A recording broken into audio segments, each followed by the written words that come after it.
দেখা যাচ্ছে যে এই যে ঘটনাস্থল সেই ঘটনাস্থলে ইতিমধ্যেই কেএমসির পক্ষ থেকে আধিকারিকেরা এলেন, তারা পুরো বিষয়টাও তদন্ত সাপেক্ষ সেই বিষয়গুলো তারা দেখবেন।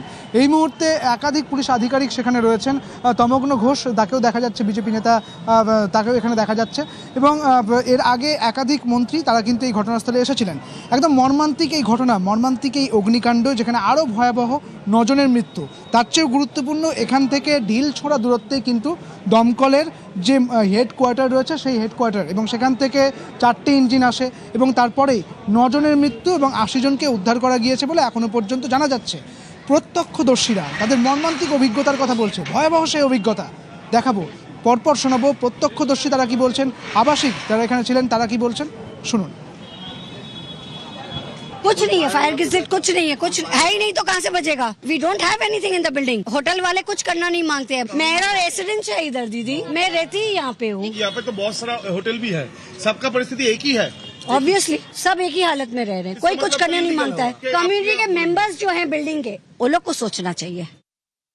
400 স্কোয়ার ফিট ছাদ ছিল, ছাদ ওকে 3 তল্লা বাড়ি করে দিয়েছে। ওই গলির দিকে দেখবেন এই সব কাউন্সিলর এখানকার ছিল, সৈনী মুখার্জি, তো নैना বন্দ্যোপাধ্যায়ের বিধানসভা। ছোট ছোট ঘর ছিল, একটা ঘর 300 স্কোয়ার ফিট হবে। মানে আপনি যদি উপরে চড়বেন না, মানুষ থাকতে পারবে না। এটা ছোট ছোট রুম, গেস্ট হাউস বানিয়ে, মানে কোনো ইকুইপমেন্ট নেই। আপনি ভাবুন না, পাশে ফায়ার ব্রিগেড, একটা বাড়ি ছেড়ে তো হেভি আগুন লাগলো কিভাবে। যে সব গেস্ট হাউস বানাচ্ছে করছে, কোনো কর্পোরেশনের নিয়ম নেই, কোনো ফায়ারের লাইসেন্স নেই, এদের ট্রেড লাইসেন্সও যদি খুঁজবেন গেস্ট হাউসের নেই। Total illegal, everything illegal. আমরা প্রচুর বার বলেছি। এসি আপনি দেখুন না, এসি আপনি দেখুন, কটা এসি একটা বিল্ডিং এ, কটা এসি, ওইদিকে এসি এইদিকে এসি, মানে এই বাড়িটাও পড়ে যাবে যেভাবে এরা পিলার কেটে কেটে বানিয়েছে। দেখবেন কোনোদিন বাড়ি কলেপস হয়ে যাবে। প্রত্যক্ষদর্শী তারা তাদের ভয়াবহ অভিজ্ঞতার কথা বললেন। এবার যে বিষয়টা যেটা দেখা গেল, যে একাধিক মন্ত্রী তারা এখানে এলেন। পুরনগর উন্নয়ন মন্ত্রী অগ্নিমিত্রা পাল এসেছিলেন শিল্পমন্ত্রী তাপস রায়, দমকলের প্রতিমন্ত্রী কৌশিক চৌধুরী, তাকেও এখানে ঘটনাস্থলে দেখা গিয়েছিল। তারা কি বলছেন শোনাবো, ব্যাক টু ব্যাক শুনুন।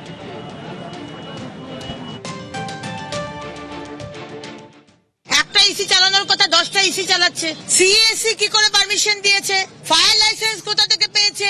15 বছর ধরে কোনো অডিটও হয়নি, আর কোনো অডিট টিম সেই কাজও করেনি। মাননীয় মুখ্যমন্ত্রীর সাথে কথা হবে। আমরা কেএমসি, ফায়ার, পিডব্লিউডি যারা যারা আছে, পুলিশ, সবাইকে নিয়ে একটা টিম গঠন করে এই চত্বরের মধ্যে, রাদার কেএমসির মধ্যে যারা এই ধরনের হোটেল চালাচ্ছে, এগুলো আমরা চলতে দেব না। এই রকম একটা বিল্ডিং এ 4টা 5টা করে হোটেল, এবং প্রত্যেকটা হোটেলে কোনো ঘরের জানালা নেই, খুপড়ি খুপড়ি করে। একটা মাত্র জানালা ছিল বলে 2 জন ভদ্রলোক ভদ্রমহিলাকে উদ্ধার করা সম্ভব হয়েছে। আমাদের কর্মীরা ল্যাডার দিয়ে নিয়ে গিয়ে উদ্ধার করে নিয়ে এসছেন। কিন্তু আজকে যদি জানালা থাকতো, সঠিক ব্যবস্থা থাকতো, তাহলে ওনাদেরকে বাকিদেরও বাঁচানো সম্ভব হতো। কেএমসি পূর্বতন সরকার, তাদের অভিশাপ আমাদের বহন করতে হচ্ছে। তারা কি করে এই এখানে ট্রেড লাইসেন্স দিয়েছেন, হোটেল করার পারমিশন দিয়েছেন, এটার বিরুদ্ধে তদন্ত হবে এবং প্রত্যেকের বিরুদ্ধে কড়া ব্যবস্থা হবে। পূর্ণাঙ্গ তদন্তের জন্য কমিটি দরকার, কমিটি গঠন হবে। প্রত্যেকটা জায়গায় আমরা অডিট করব এবং আমরা কড়া ব্যবস্থা নেব। সত্যিই তো, এই যে এই হোটেল, তার পারমিশন, তা কিন্তু পূর্বতন সরকারের, অর্থাৎ তৃণমূল সরকার সেই সময়।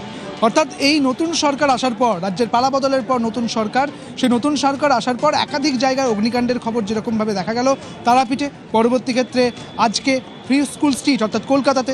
এবং এখানে কিন্তু প্রশ্ন উঠছে, তাহলে পরে এই যে এই রকম যেখানে ব্যাঙের ছাতার মতো হোটেল রয়েছে, পারমিশন রয়েছে কিনা, এর তদন্ত কি হবে? প্রশ্ন করা হলে কৌশিক চৌধুরী, ফায়ারের অর্থাৎ দমকলের যিনি প্রতিমন্ত্রী, তিনি বলছেন এবার তদন্ত হবে।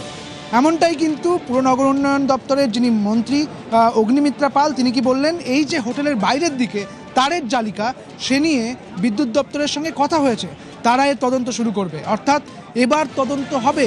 তাহলে প্রশ্ন উঠছে যে আগের যে সরকার ছিল, তাহলে কি তদন্ত হয়নি? যদি তদন্ত হতো, তাহলে পরে এই রকম একটা ঘিঞ্জি জায়গায়, সেখানে একটা 5তলা বিল্ডিং, সেখানে কমার্শিয়ালি রাখার ব্যবস্থা, হোটেলের ব্যবস্থা, রেসিডেন্সিয়াল ব্যবস্থা কিভাবে থাকতে পারে, কিভাবে হোটেলের পারমিশন দিয়ে থাকতে পারেন তারা, এই প্রশ্ন কিন্তু উঠছে। একাধিক প্রশ্ন রয়েছে। মর্মান্তিক এই অগ্নিকাণ্ড, সেখানে 9 জনের মৃত্যু, তার মধ্যে 6 জন পুরুষ, 1 জন শিশু রয়েছে এবং আরও 2 জন তারা মহিলা রয়েছেন। এবং এই মৃত্যু হওয়ার পর তাদেরকে হাসপাতালে এই ঘটনা ঘটার পর তাদেরকে হাসপাতালে নিয়ে গেলে তাদেরকে মৃত বলে ঘোষণা করা হয়েছে। অর্থাৎ এই প্রশ্ন কিন্তু উঠছে। আরও একটা প্রশ্ন উঠছে যে এই হোটেল থেকে ঢিলছোড়া দূরত্বে যখন দমকলের একেবারে হেডকোয়ার্টার রয়েছে, সেখান থেকে 4টে ইঞ্জিন এলো, তারপরেও 9 জনের মৃত্যু হলো। যদিও এই ঘটনার পরিপ্রেক্ষিতে দমকল প্রতিমন্ত্রী তিনি যেমনটা বলছেন, যেমন 9 জনের মৃত্যু হয়েছে, 80 জনকে উদ্ধার করাও গিয়েছে। সত্যিই তো 80 জনকে উদ্ধার করা গিয়েছে ঠিকই, কিন্তু 9 জনের মৃত্যু হয়েছে, তাও কিন্তু প্রশ্নের মুখে পড়তে হচ্ছে। এবং একইভাবে যেটা দেখা যাচ্ছে যে এই বিষয়গুলোকে সামনে রেখেই তদন্তও কিন্তু শুরু হয়ে গিয়েছে। পলাতক রয়েছেন হোটেলের মালিক। এই খবরে নজর রাখবো। এখন সময় একটি বিরতি, ফিরছি বিরতির পর, সঙ্গে থাকুন। আগুন 2:30-3টের দিকে মতন লেগেছে। ধোঁয়ার সাথে সাথে মানুষ চিৎকার চেঁচামেচি করতেছে, তখন আমরা বাইরে চলে আসি। फायर की सिर्फ कुछ नहीं है, होटल वाले कुछ करना नहीं मांगते हैं। সব ইলিগাল করেছে, আগে কমপ্লেনও করা হয়েছিল।